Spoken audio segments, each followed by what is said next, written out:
a PR age at the moment. People speak much and they say little. And nowhere is this more prevalent than in Premier League football. There's not a lot more boring, let's be fair, than an interview after a game. They all say more or less the same thing. It's why I said the other day that I was quite refreshed by Mikel Antonio turning around and saying, yeah, I'd quite like to beat the record so much that no one else can beat it. The fact that it was playing on his mind that he hadn't scored the goal yet. This moves away from what a lot of people say. I think it started with Alan Shearer, who used to make out he was happy if a winger scored or a midfielder scored. Absolute nonsense. Absolute rubbish. Shearer was a driven, motivated, and still up to this point, the record goal scorer in the Premier League. It goes a story that he's told this story in his retirement. He never would have said this at the time, but the story goes that he'd scored 4 goals in a game, and one of the young players coming through, basically Newcastle won a penalty. One of the players coming through was making his debut, said, "Can I please take this penalty?" The game was home and hosed. It was won, and Shearer said, "No way! You know, I've scored 4 goals. I want to score 5. I'm taking a penalty." That was Alan Shearer, completely driven. Put him in front of the cameras, and he's saying something very, very different. It's a team performance, a game of 2 halves. All of this absolute nonsense drives me round a twist. Listen to footballers speak. Well, I don't really. That's the truth of the matter. However, I think we're in for a little bit of fun with Nikola Vlasic. I really do. I don't know. I reckon Nikola Vlasic probably bunked off when it was media training day, because these players are media trained within an inch of their lives. They're like finely tuned machines on the pitch and off it. They all get taught things to say. You will have a press officer who's really the enemy of football in free speech, is your press officer that stood there. I understand he's trying to protect the reputation of the club, and you've only got to look at what's happened with a lot of these retrospective tweets with the England cricket team and whatnot. They need to manage this thing really, really carefully, because you can be pulled up and hung, drawn and quartered for something you might have written when you were 16, 17, something like that. So they're careful. They vet the questions first, and they don't really let the person next to them speak that much. And I think with Vlasic, we've got somebody that is basically gonna give West Ham's press officer, I was going to say, a run for his money, but he's going to make him earn his wages, because he's only been here 5 minutes, and I love the 2 things that I've heard already. I mentioned in yesterday's video that his dad had turned around and said, "No, like West Ham, really good, seems to have a good coach, seems to have a good trainer, like Mikel Antonio, but my son really should have joined AC Milan." Now, you can take that one or 2 ways. You can be an offended West Ham fan. How dare you suggest that AC Milan... I'm pretty glad that we're not getting it trotted out, actually, that when he was living overseas, when he was growing up in Croatia, he used to switch on the telly and it was always West Ham that caught his attention. We know that's rubbish. It's total nonsense. Don't believe a word of it when anybody says that. It's fine. If he grew up in Croatia, and bear in mind Italy is a lot closer to Croatia than England is, it's absolutely fine that he might have grown up wanting to play for AC Milan. Not a problem with that at all. It's the fact that his dad said it that I find it absolutely hilarious. If you look at all the stuff he's said, though, to be fair, and listen to what Vlasic has said about wanting to join West Ham, he was also keen to join. You listen to him speak, he says he's really worried getting towards the end that it wouldn't go through. The longer it got towards transfer deadline day, the more he was thinking, hold on, this might not happen. I really want to make this move. I really want to get back to the Premier League and basically prove a point. Which, again, is another good thing to say, rather than I've got nothing to prove to anyone. Of course he has. And it's his latest comments about Big Sam that have really grabbed my attention, because I think they're absolutely brilliant. Also, it is probably important to point out that Moyes said that Vlasic was really desperate to come to West Ham.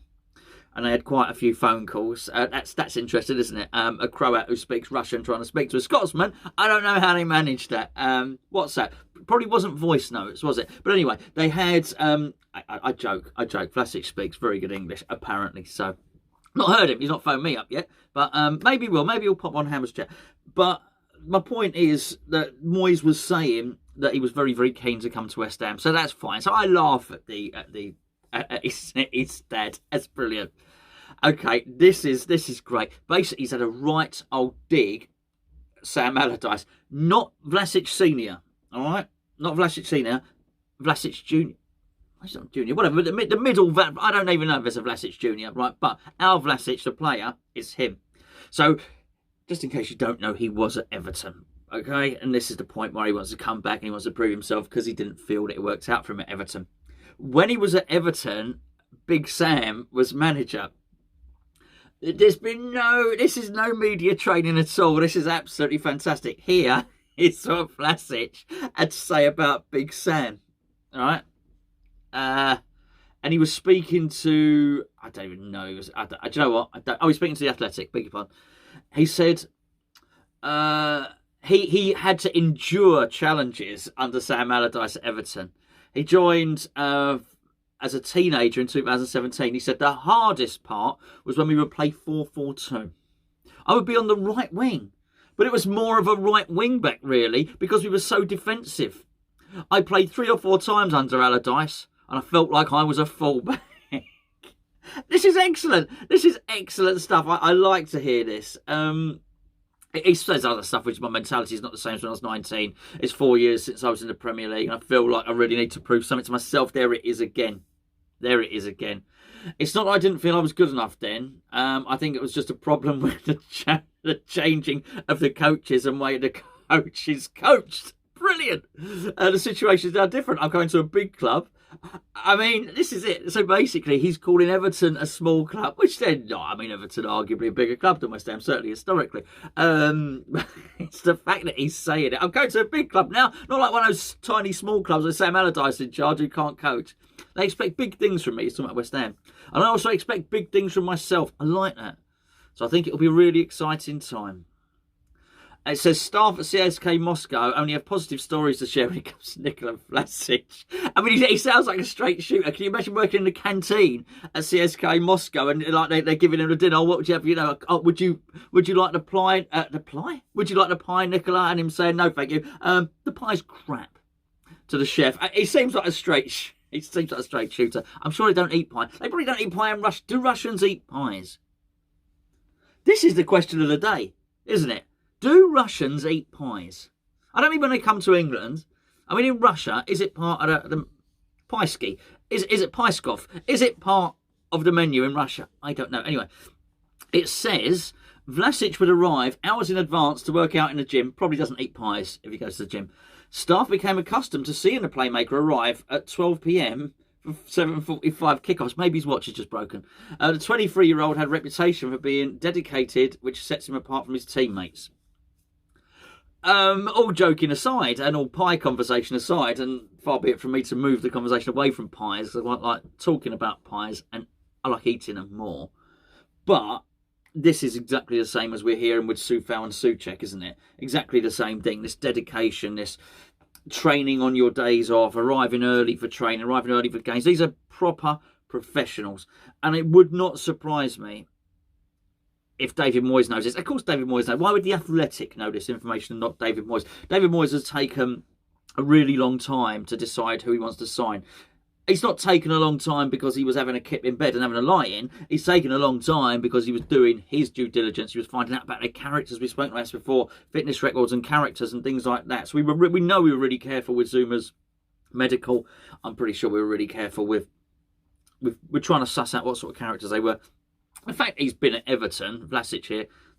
There's still be people working at Everton who were there when David Moyes was there. So let's be perfectly honest. He would have spoken to people and said, you know, what's Nikola like? You know, he's a good, is he a good professional? That sort of thing. I think he is a good professional. However, he shoots from the lip, and I like that. So I'm looking forward to some interviews.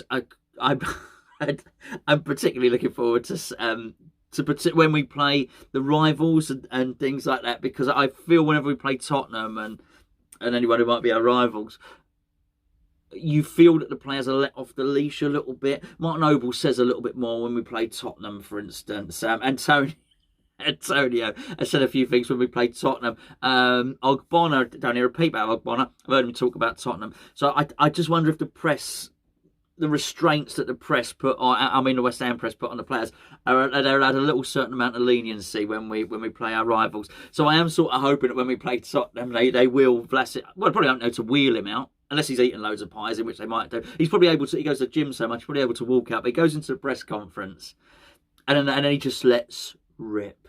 And I don't rule out. Don't rule out that actually, you know, he sits in that press conference. They ask him if he understands about the rivalry of Tottenham, and he turns around and says, "Tottenham, who are they? Grew up in Croatia. I know about AC Milan. Never heard of Tottenham. Any good?"